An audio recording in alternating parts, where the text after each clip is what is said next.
Hello hello hello, कैसे हैं आप सब लोग। Welcome back to my channel. Hope आप सब लोग बिल्कुल ठीक होंगे, मैं भी बिल्कुल ठीक हूँ। तो मैं एक बार फिर से आ गई हूँ छोटी सी प्यारी सी इन्फॉर्मेशन लेके आपके पास, जो कि एक्चुअली क्वेश्चन बेस्ड है। क्वेश्चन बेस्ड मतलब कि मेरे पास क्वेश्चंस बहुत आ रहे हैं इस चीज़ के। तो मैंने सोचा एक छोटी सी वीडियो बना के डाल देती हूँ, सबके आंसर्स उसमें क्लियर हो जाएंगे।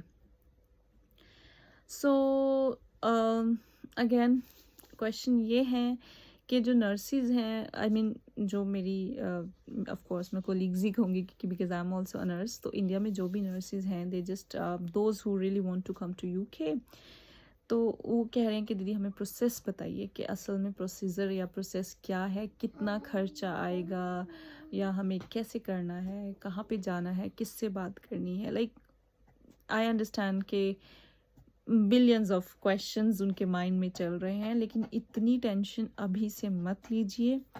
जो स्टूडेंट नर्सेज हैं उनके लिए मेरा ये सजेशन है कि पहले अपना नर्सिंग कंप्लीट करके एक आरएन नंबर ले लीजिए, ताकि आप पता हो कि वहाँ के रजिस्ट्रेशन में आप रजिस्टर्ड हैं। This is a four most thing. Okay, जो ऑलरेडी नर्सेज हैं जो जॉब कर रही हैं उनके भी सेम क्वेश्चंस हैं, तो मैं उनके लिए ज़रूर आंसर करना चाहूँगी। लाइक गाइस देखिए, ये ना बहुत डिटेल वीडियो हो जाएगी अगर मैं बहुत डीपली जाऊंगी। तो मैं पहले आपको सिर्फ ओवरव्यू दे देती हूँ कि स्टेप्स क्या हैं। आपका वेरी फर्स्ट स्टेप क्या होना चाहिए। If you are already nurse in UK, आपका फर्स्ट स्टेप है, sorry sorry sorry sorry, if you are already nurse in India, I am sorry, and you want to come to UK, तो definitely पहला step जो मैंने पहले भी बताया था कि आपको अपना इंग्लिश प्रोफिशिएंसी टेस्ट जो है वो क्लियर करना है। उसमें आपका टू चीज़ें आ जाती हैं, आइल्स आ जाता है और ओईटी आ जाता है। और मुझसे ये भी पूछ रहे थे कि आपने क्या किया। मैंने पहले भी बता दिया था कि मैंने ओईटी किया था। और I mean both are equally valid. आप आइल्स करके आते हो, यू आर वेलकम। आप ओईटी करके आते हो, यू आर वेलकम। तो उससे फर्स्ट स्टेप ओईटी और आइल्स करना है। अगेन जब मैंने ये चीज़ बताई थी तब मेरे बहुत से दोस्त फिर कंफ्यूज हो गए थे कि हमें क्या करना चाहिए, आइल्स करें ओईटी करें। मीन्स दिमाग में, मेरे को पता है घोड़ों की तरह दिमाग घूमता रहता है, कंफ्यूज रहता है कि क्या करें यार, आइल्स करूं या ओईटी करूं। और ये क्वेश्चन क्यों आता है, पहली बात प्राइस, क्योंकि प्राइस का बहुत डिफरेंट है। आइल्स थोड़ा सा, जैसे मैंने पहले भी बताया था कि ओईटी से थोड़ा सा चीप है और ओईटी एक्सपेंसिव है। फिर होता है कि क्या ज़्यादा डिफ़िकल्ट होगा, ओईटी मुश्किल है या आइल्स मुश्किल है, ये चीज़ वो बोलते हैं। एक मिनट होल्ड करना। हाँ जी।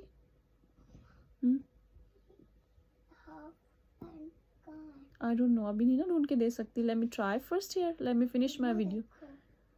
ऐसे ऐसे मैं देख के बता देती हूँ आपको। पास ही है। और ये तो इंडिया है। मेरे को, मैं कर लूँ एक बार अपनी वीडियो कंटिन्यू कर लूँ प्लीज़। बीच में बुला लेते हो ना आप, कर लूँ। सॉरी, मेरी डॉटर है वो बीच में मुझे थोड़ा थोड़ा बुला लेती है। कोशिश करती हूँ कि मैं ना डिस्टर्ब हूँ बीच में, बट हो ही जाती हूँ। I am sorry. So welcome back to the topic कि आइल्स मुश्किल है या ओईटी मुश्किल है। अगेन आप लोगों को जब तक पता ही नहीं चलेगा कि क्या चीज़ क्या है, आप नहीं बोल सकते। जैसे मैंने ओईटी किया था तो मुझे आइल्स का नहीं पता कि मैंने आइल्स करनी है या ओईटी करनी है। लेकिन मैं सजेस्ट करूँगी कि रिकमेंड नहीं कर रही हूँ, मैं बिल्कुल भी ये नहीं कह रही, और प्लीज़ मेरे कहने पे भी मत जाइएगा।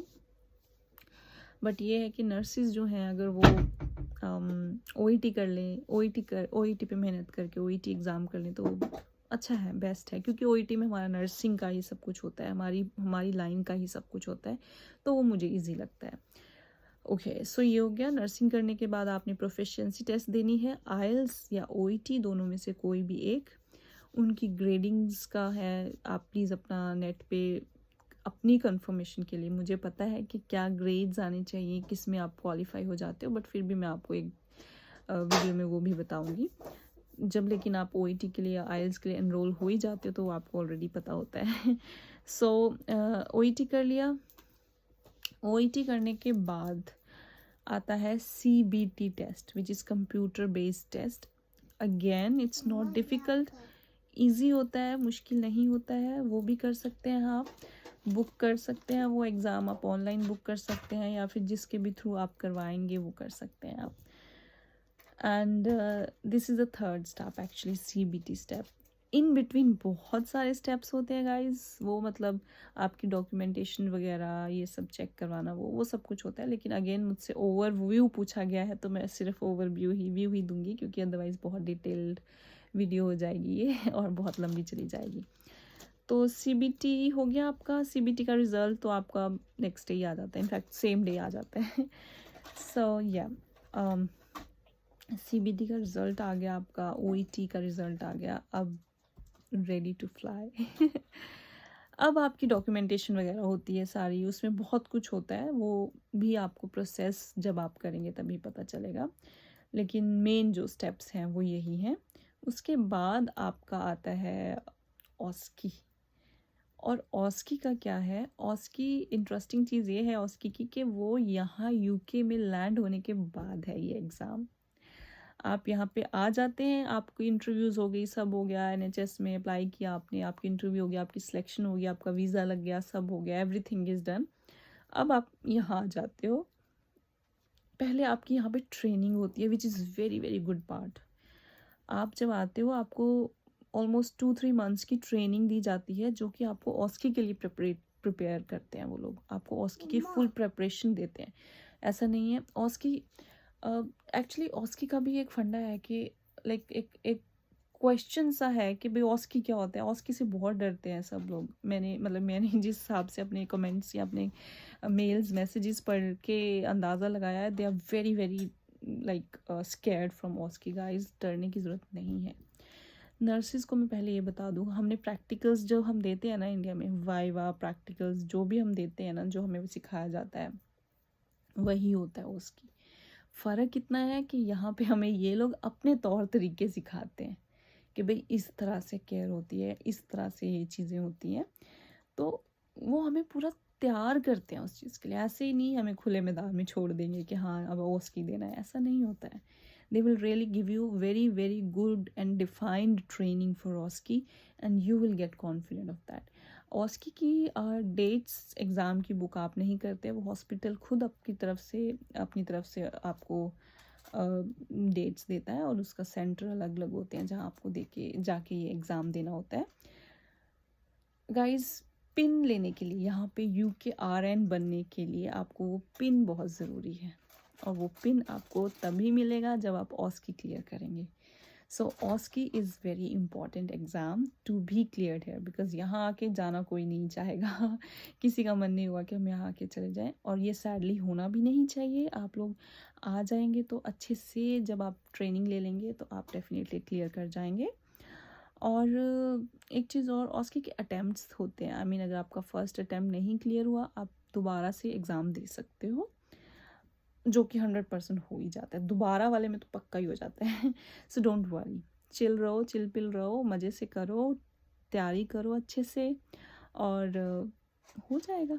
फिर आपको पिन मिल जाता है, NMC पिन। वो करीब 1-1.5 महीना लगता है वो पिन आने में। जब आपके पास पिन आ गया तब आपके पास सब कुछ आ गया, तब आप वार्ड में आप पेशेंट इंडिपेंडेंटली ले सकते हैं। लेकिन जब तक आपके पास गाइस पिन नहीं होता ना, NMC पिन नहीं होता, पिन नंबर नहीं होता, आप इंडिपेंडेंट पेशेंट की केयर नहीं कर सकते। आप किसी ना किसी के अंडर सुपरविजन में काम करते हो। You are not allowed to do anything. लेकिन जब आपका पिन आ जाता है, then you are okay to go for that. तब तक आपके पास वहाँ का इतना एक्सपीरियंस हो जाता है कि आप कॉन्फिडेंट इतने हो जाते हैं कि you can take care of your own patients. So that's a good thing. So this is all about this thing. I hope मैंने आज ऑलमोस्ट अपनी चीज़ें आपको क्लियर कर दी, कोशिश करी क्लियर करने की। ये सब चीज़ें हैं। आई नो अभी भी OET को लेके एंग्जाइटी होगी, ऑस्की को लेके आप लोगों को एंग्जाइटी होगी। जैसे भी क्वेश्चंस आपके दिमाग में पॉप अप होंगे, आप प्लीज़ मुझे पूछ लीजिएगा। और मेरे से ये पूछा गया था कि भाई क्या करना है, लाइक मैंने अपना OET कहाँ से किया था। सो मैंने अपना OET का एग्ज़ाम कोचिंग मैंने जो ली थी वो BKM इंस्टीट्यूट से ली थी। आई एम सॉरी, मैंने सर से पूछा भी नहीं कि मैं उनका यहाँ पे मेंशन कर दूँ कि नहीं, बट आई होप इससे कोई प्रॉब्लम नहीं होनी चाहिए।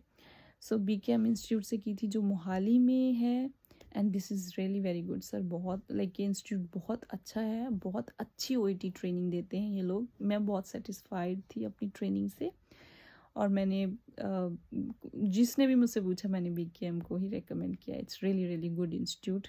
तो जो लोग मोहाली या चंडीगढ़ में हैं वो आप जाके आप खुद ट्राई कीजिए, मेरे कहने पे नहीं, आप खुद अपना एक्सपीरियंस लीजिए और फिर आप देखिए। And you are always I mean free to switch. आपको ठीक लगता है नहीं लगता है वो आपका डिसीजन है, बट ये मेरे से ख़ास पूछा गया था कि प्लीज़ मेंशन कीजिएगा, तो मैंने मेंशन कर दिया है।